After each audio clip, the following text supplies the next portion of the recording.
जय जय श्री राधे। श्री श्री राधा रमणो जयति। भजनिताय गौर राधे श्याम। जप हरे राम। चरित सुधा श्री श्रीमद राधा रमण चरण दास देव बाबा जी महाशय। बड़े बाबा का जीवन चरित्र। मूल बंगला संपादक प्रकाशक श्री रामदास बाबा जी। पुलिन बाबू से मिलन। बंगाब्द 1303 साल ज्येष्ठ मास बृहस्पतिवार के दिन अपराह्न में एक संकीर्तन दल ने भजनिताई गौर राधे श्याम जप हरे राम नाम कीर्तन करते करते मेरे घर में प्रवेश किया। तारीख कौन सी थी मुझे ठीक से याद नहीं। वार इसलिए याद है कि प्रति बृहस्पतिवार को मेरे यहाँ श्रीमद् भागवत पाठ होता था। पाठक श्री नीलकांत गोस्वामी प्रभुपाद और कई श्रोता नीचे बैठक में जहाँ पाठ हुआ करता था उपस्थित थे।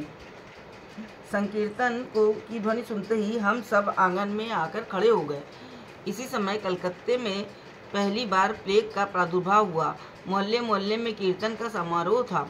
हमारे मोहल्ले में भी 4-5 कीर्तन मंडलियां बनी थी, जिनमें से कोई नित्य संध्या समय कीर्तन करती मोहल्ले में भ्रमण किया करती थी।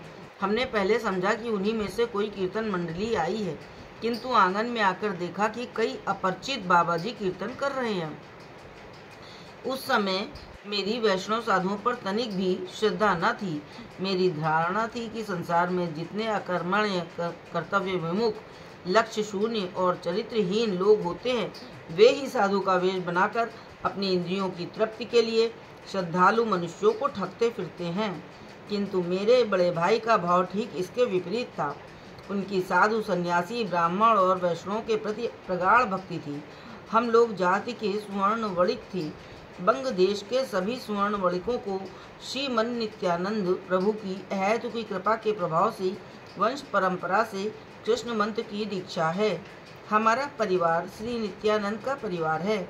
मेरे बड़े भाई उस परिवार के प्रकृत धर्म का ठीक पालन करते थे और सदा ब्राह्मण वैष्णव की सेवा में अनुरक्त रहते थे। परंतु मुझे भाई साहब का ये भाव अच्छा न लगता। मैं समझता था कि ये उनकी एक बड़ी भूल है। प्रकृत अभावग्रस्त, पति पुत्रहीना, असहाय विधवा स्त्रियां या मातृ पितृहीन बालक बालिकाओं की सहायता न कर सबल सुस्थितकाय आत्मसुखरत बाबा जी लोगों के लिए अर्थ व्यय करना, उसका अपव्यय करना है और मानव समाज का महान अनिष्ट करना है। यौवन के मद और अंग्रेजी शिक्षा के प्रभाव से इस प्रकार के संस्कारों ने मुझे अच्छी तरह जकड़ रखा था, किंतु इन भिखारियों ने आज मेरा अहंकार चूर्ण कर दिया। ये आनंद में विभोर हो एकाग्र मन से भजनिताई गौर राधे श्याम जप हरे नाम। भजनिताई गौर राधे श्याम जप हरे राम नाम का संकीर्तन कर रहे थे। मेरे हृदय में साधुओं का गाना बजाना सुनकर एक असहनीय वेदना हुआ करती थी, परंतु इनके कीर्तन से आज मुझे एक अनिवर्चनीय सुख का बोध हो रहा था।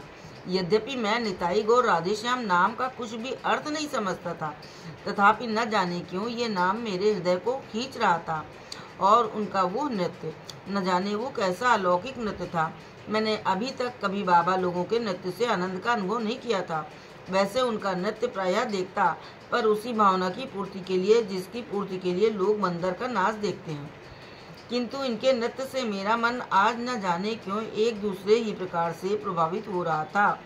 मैं स्तंभित भाव से खड़ा होकर देख रहा था कि कई बाबा जी एक दीर्घाकार बाबा जी को घेर कर उच्च स्वर से नाम करते करते मंडलाकार में नृत्य कर रहे हैं। ऐसा बोध होता था कि मध्य स्थित दीर्घाकार बाबा जी ही इस संकीर्तन दल के नेता हैं, क्योंकि वे जो गाते थे उसी का सब अनुसरण करते थे। संगी गण के गाने के साथ साथ वे चरण पर चरण रख मधुर भाव से नृत्य कर रहे थे। उस नृत्य की अलौकिक माधुरी क्या भाषा में व्यक्त की जा सकती है। मैंने बहुत से नृत्य देखे हैं। कलकत्ते में ऐसा कोई बड़ा नर्तक और नर्तकी नहीं जिसका नृत्य मैंने न देखा हो। इसके अतिरिक्त काशी, दिल्ली, अमृतसर, ढाका इत्यादि स्थानों में बड़े बड़े सुविख्यात कलाकारों के नृत्य भी मैंने देखे हैं, परंतु कभी मेरे मन और प्राण इस प्रकार से आकर्षित नहीं हुए। यदि सामान्य दृष्टि से उस नृत्य का वैज्ञानिक विश्लेषण किया जाए तो उसमें कोई विशेषता मिलेगी या नहीं, ये मैं नहीं कह सकता, परंतु इतना निश्चय है कि जिसने एक बार उस नृत्य को देखा है वो कदापि उसे भूल नहीं सकता। वो नृत्य मानो एक सजीव और बोलता हुआ नृत्य था, एक ऐसे भाव को व्यक्त करता था जो भाषा व इंगित से प्रकट नहीं किया जा सकता। वो मानो मन को प्राकृत राज्य से खींच अप्राकृत शांतिमय राज्य के पूर्ण चंद्रमा की शीतल किरणों से परिव्याप्त एक परमानंद में निकुंज की याद दिलाता था। प्रायः 1 घंटे तक संकीर्तन और नृत्य करने के बाद संकीर्तनकारी बाबा जी हमारी अनुरोध से बैठक में आए और श्री नीलकांत गोस्वामी महाशय को दंडवत प्रणाम कर बैठ गए। जब और सब लोग भी यथा योग्य अपने अपने स्थान पर बैठ गए, गोस्वामी जी ने संकीर्तन मंडली के प्रधान बाबा जी से पूछा, आप लोगों का निवास स्थान कहाँ है? बाबा जी, बाबा हम भिखारी हैं, हमारे रहने का कोई निर्दिष्ट स्थान नहीं, फिर भी हमारा अधिकतर समय श्रीधामपुरी में व्यतीत होता है। गोस्वामी जी, आपका नाम? बाबा जी, इस दास को लोग राधा रमण चरण दास कहते हैं। गोस्वामी जी, संगी गण को लक्ष्य कर ये लोग क्या आपके साथ ही रहते हैं? बाबा जी, जी हाँ, इस समय मेरे ही साथ हैं।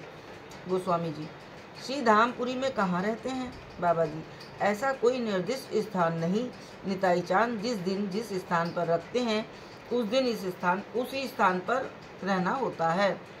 तब गोस्वामी जी ने मेरे बड़े भाई से कहा, बाबा कुंज तुम्हें वैष्णव सेवा से बहुत प्रेम है, आज तुम्हारे यहाँ एक परम वैष्णव ने आकर कृपा की है, इनकी कायम मनोवाक्य से सेवा करना। इसके पश्चात श्रीमद्भागवत पाठ आरंभ हुआ। पाठ समाप्त होने पर उस दिन मेरे भाई के आग्रह से संकीर्तन मंडली हमारे यहाँ ही ठहर गई। बाबा जी महाशय के सभी कार्य मुझे अति सुंदर प्रतीत होने लगे। उनकी बातचीत में सांप्रदायिकता की छाया या किसी प्रकार की संकीर्णता न थी। उनकी प्रत्येक बात सरल, सुयुक्तपूर्ण और मर्म स्पर्शी थी।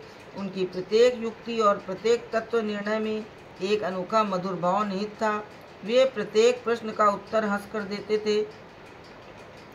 विरक्ति उन्हें छूकर नहीं गई थी। मैंने बहुत से साधु वैष्णव के दर्शन किए हैं, परंतु ऐसी सौम्य और आनंदमय मूर्ति, ऐसा सरलतापूर्ण व्यवहार, ऐसा मधुर भाव कहीं नहीं देखा। क्रमशः बहुत से लोग बाबा जी महाशय के दर्शन करने आने लगे और नाना प्रकार के प्रश्न करने लगे। प्रसंगवश श्री जगन्नाथ देव की मूर्ति के संबंध में सब अपना अपना मत प्रकाश करने लगे। कोई राजन लाल मिश्र महाशय की गवेषणा के अनुसार श्री जगन्नाथ देव की श्री मूर्ति को बौद्ध मूर्ति कहकर श्री जगन्नाथ मंगल ग्रंथ का इतिहास बताने लगे और कोई उसे प्रणव स्वरूप बताकर अपना अभिमत प्रकाश करने लगे। इस प्रकार जब सब अपनी अपनी धारणा के अनुसार श्री जगन्नाथ देव के संबंध में अपने विचार प्रकट कर चुके, तब सबने बाबा जी महाशय से अपना मत प्रकाश करने की प्रार्थना की। बाबा जी महाशय बोले, श्री श्री जगन्नाथ देव के संबंध में आप लोगों ने जो कुछ भी कहा है वो सभी सत्य है। ये सुन एक सज्जन बोले, ये कैसे हो सकता है प्रभु?